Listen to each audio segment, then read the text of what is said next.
After the immense hype and excitement around The Elder Scrolls IV Oblivion Remastered, seeing more people try Clair Obscur Expedition 33 is cathartic.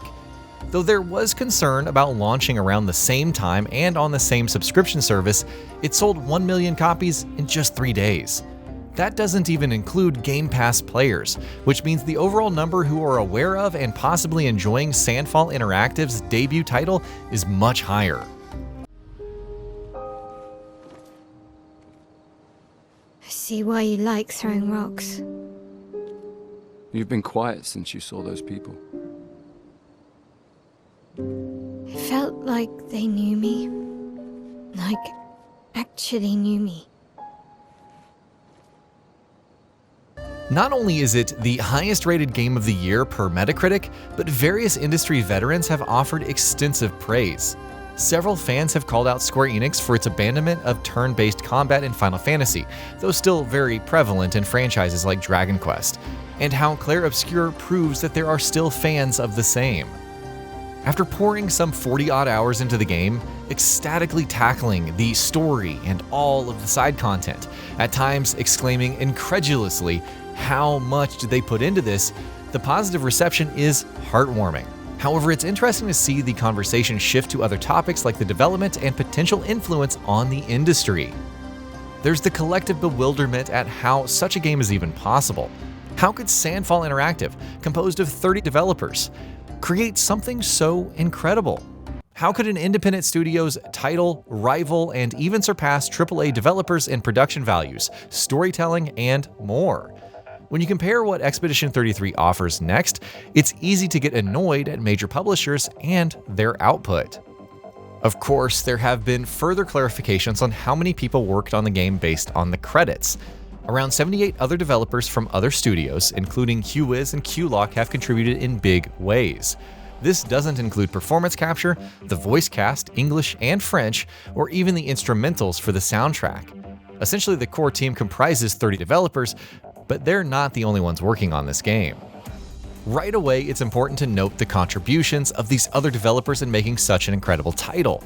It also highlights how important contract workers, co-development studios, and so on can be when developing a game. Just because their names aren't front and center during the marketing, or they're not the face of the studio, doesn't mean their contributions mean any less. However, this also still doesn't take away from Clair Obscur Expedition 33 and how it's embarrassing the industry. Well, why? Because major publishers are also using outsourcing and contract workers to go with massive development teams and still delivering subpar experiences. Do you remember Halo Infinite? Remember that ambitious 10-year plan that went nowhere? Due to Microsoft's reliance on contractors, which it would continuously cycle out, development suffered immensely. Staffing issues were only one of the major problems that led to the alleged Breath of the Wild style campaign transitioning into what players got at launch, which most hardcore fans agree to be a generally awful story. Then there's Starfield, and much as I don't want to beat a dead, bug-ridden horse, it had 500 developers spread across 4 Bethesda studios, not including outsourcing. What should have been a pivotal moment for the company and the debut of a new franchise to rival its previous greats is now forgotten with barely 4K peak concurrent players on Steam. Even the most diehard fans are growing tired of Bethesda's general lack of communication for the future. There are numerous examples of this, but it all boils down to the fact that outsourcing doesn't always contribute to smooth development, let alone a good game. Exceptions always abound, but there's no denying that the so-called AAA games industry has been lacking while smaller developers and studios have been thriving. It's all the more stark when considering the industry's attempts at live service games despite numerous failures. Suicide Squad Kill the Justice League, Multiversus, Star Wars Hunters, Concord, the list just goes on and doesn't even cover the number of projects canceled before they even saw the light of day. When a smaller developer can employ the same methods as bigger teams with much larger budgets and create incredible experiences, something has gone seriously wrong in the system. I always think back to Bloomberg's Jason Schreier discussing how mismanagement is a major culprit in so many games becoming so expensive, whether it's terrible workflows, lacking a clear creative vision, and my favorite, quote, insecure executives. And when these games fail, the developers suffer, as seen with the closure of Monolith Productions and hundreds of layoffs in the past 2 years, even more recently with Electronic Arts and Respawn.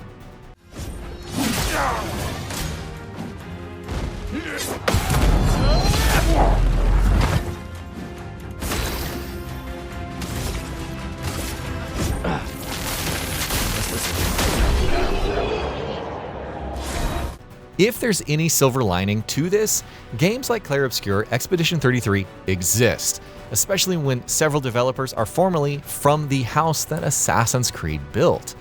A more agile team can execute its vision and deliver a story unlike any other, one that legitimately angered me with one of its plot twists, only to peel back the curtain and show how brilliant it all is.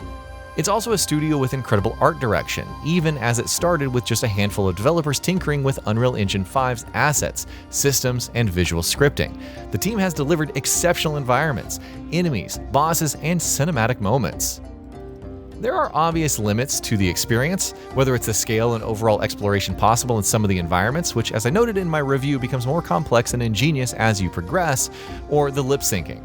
I also feel like some elements, like the bonding system, could have used more nuance. Nevertheless, it is such a joy to play and interact with all of the characters and explore the overworld for brand new locations that are fully fleshed out and house incredible secrets to an almost mystifying degree. The fact that it can offer that without wasting your time or bogging down the narrative is also exceptional. Few games provide such a lean, focused narrative. Even fewer tack on ample amounts of side content that feel special for only $49.99. No microtransactions, advanced access, or other nonsense. If anyone points to Clair Obscur Expedition 33 as a lesson the industry could learn from, it's only because they're generally frustrated.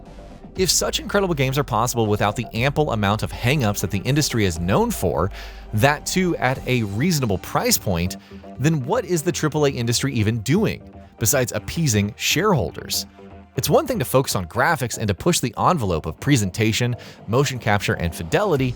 However, it's another thing to devote hundreds of millions of dollars on something because there's no clear direction or sense of what's happening.